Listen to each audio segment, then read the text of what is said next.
Hi guys, with me here today is the new Galaxy S10 series. This represents Samsung's 10 years of Galaxy S series of innovations. Let's take a look what do they pack in.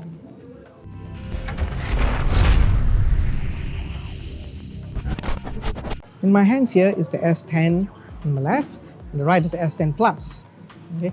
They look and feel very much like a classic Galaxy S series product from the recent years. And with this kind of design on the back, it kind of looks like a cross between a Note 9 and the S9. So it's got the best of both designs on the new S10 series. Okay, the S10 and S10 Plus are very similar in terms of capabilities and features. Both only differ by screen size. This is 6.1 inch and this is 6.4 inches. Both have a 1440p resolution screen. What's immediately apparent in this new design of the Galaxy S10 series is their new Infinity O display. So over here, can't really see the difference, but what you might notice is that it is a full edge-to-edge screen display. And a clear distinction is apparent once you go into the camera mode and see the full display. And you'll notice that the front cameras here are showing up here. In this case, I'm holding up the Galaxy S10 Plus, which has two front cameras. Okay, on the S10, which has a single front camera, you'll see a singular hole, like so. Okay, so just like the notches of the last year, this time we have a new hole punch display design that's new on these new age phones. Whether everybody will like it or not, that's yet to be seen, but I'm sure everybody will get used to it. So just looking around here, you have your volume controls on the left here. Your Bixby button is still back and still here. Around the bottom, earphone, USB-C charging port, speaker. And on the other side, you have the power button. And on top, that's where you have more microphones and the SIM card slots along with your micro SD card slot. Both the S10 and S10 Plus have a new login method. It's embedded with a ultrasonic fingerprint sensor over here. Just at a press. If I had registered my inputs, this is all I need and it will work right away. You can use the same thing to also authenticate your Samsung Pay purchases easily. So the Galaxy S10 series also has dual charging capabilities. So by itself, it'll be able to charge through the port. It has wireless charging as usual. What's extra in the Galaxy S10 series is that it now has reverse wireless charging. With that means you can have another wireless charging capable phone, slap it together, and the secondary phone gets charged also. In addition, if the main phone can still be charged via the USB Type-C. Powering the new Samsung S10 series is a new Samsung Exynos 9820 processor.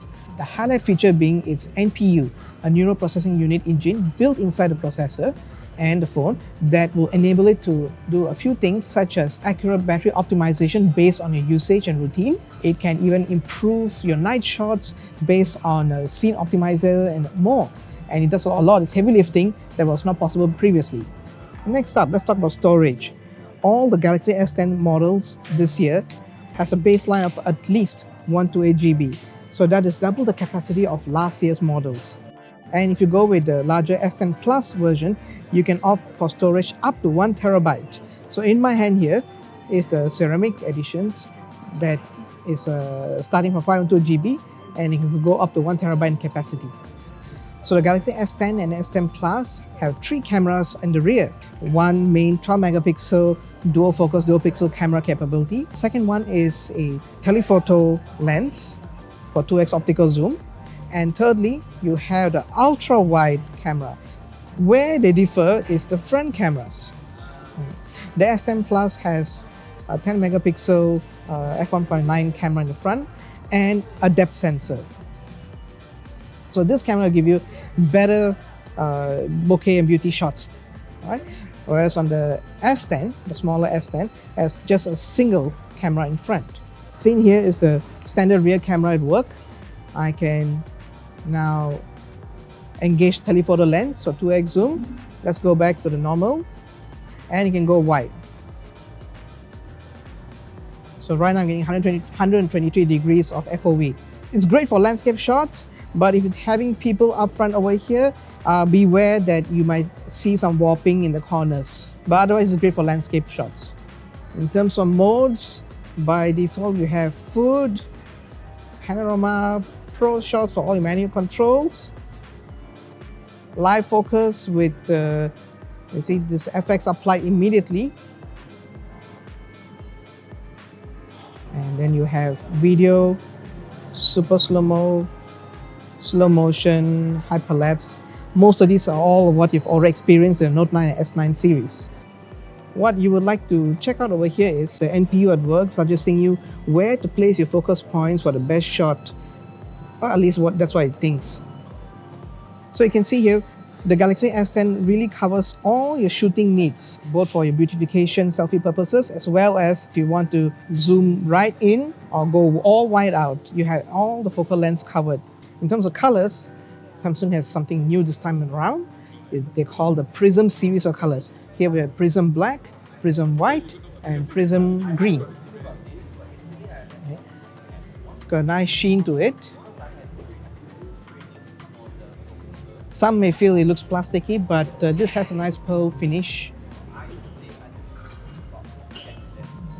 And here's the green, Prism Green. These are nice shades. And the Prism series of colors come in 128 GB capacity, but if you want higher capacity points, there you have the ceramic editions of the S10 Plus. Only the S10 Plus have ceramic finish. This is ceramic black and ceramic white. They're available in 512 GB and 1 TB options. The ceramic finish have a mirror-like finish, and this is the black one, right? Where the front and back both look like they have glass panels, but they don't, right? Only the front. The white, on the other hand, has a nice rose gold border, resembling a few other phones that you might be very familiar with, but nevertheless, it has a very nice look and feel. That's the S10 and S10 Plus, but there's something new to the family. This is the S10e. You can think of it as an entry-level S10, but it is anything but entry-level. It has a lot of the same features that the S10 and the S10 Plus have.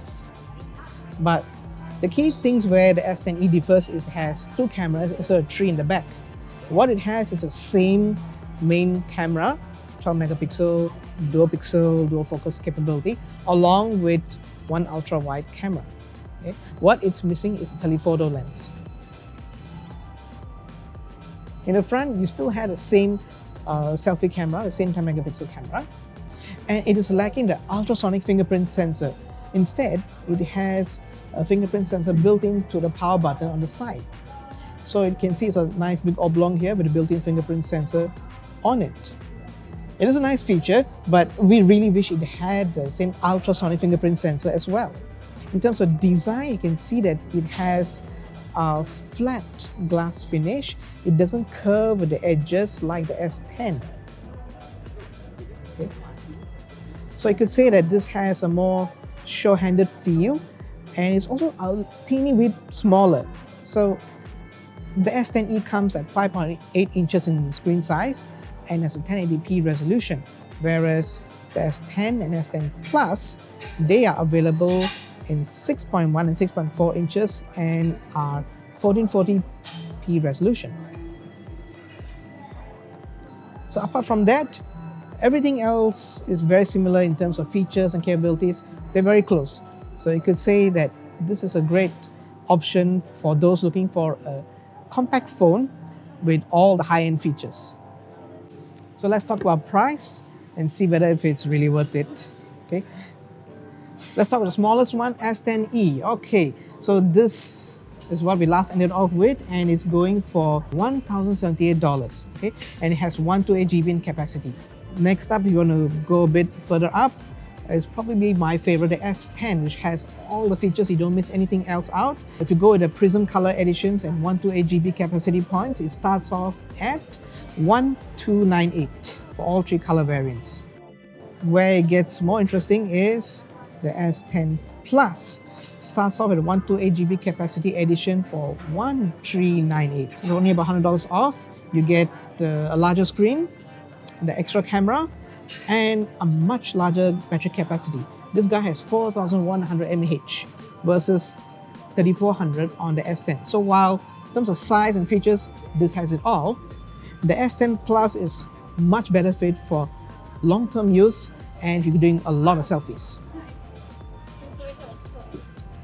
And let's not forget, we have the ceramic editions. Okay, they start from 1798 for the 512GB edition. Remember, this is the S10 Plus, so it's got everything in. And you go with the 1TB edition, you have to push the 2K barrier. It's going to go for $2,198. I know it's asking a lot, but storage is not cheap, and that's why you pay a lot more for it. So if we put aside the high capacity points away and we look at just the S10 base model 128GB for 1298, right? So when I compare to the S9 from last year, looking at the features, specs and everything else, you actually aren't paying much more than that. It's about the same price, very similar, and you're actually getting much more features, capacities, and capabilities, right? And we also talked about the new NPU built into the new processor that does a lot better in terms of almost everything, everyday usage, photo taking, and lots more. So that's a wrap for the S10 series. So if you want my short recommendation, look out for the S10 and S10 Plus if really for long time usage. And if you want to be really, really handy, very compact, go the S10e. Okay. What I've not covered here today is the 5G edition. Okay, that has an even larger screen than the S10 Plus at 6.7 inches, even bigger battery capacity. Unfortunately, you had to wait a little while more for that. Stay tuned for updates from telcos regarding the 5G infrastructure and when Samsung can bring in the phone to support the infrastructure. Till then, that's it from me.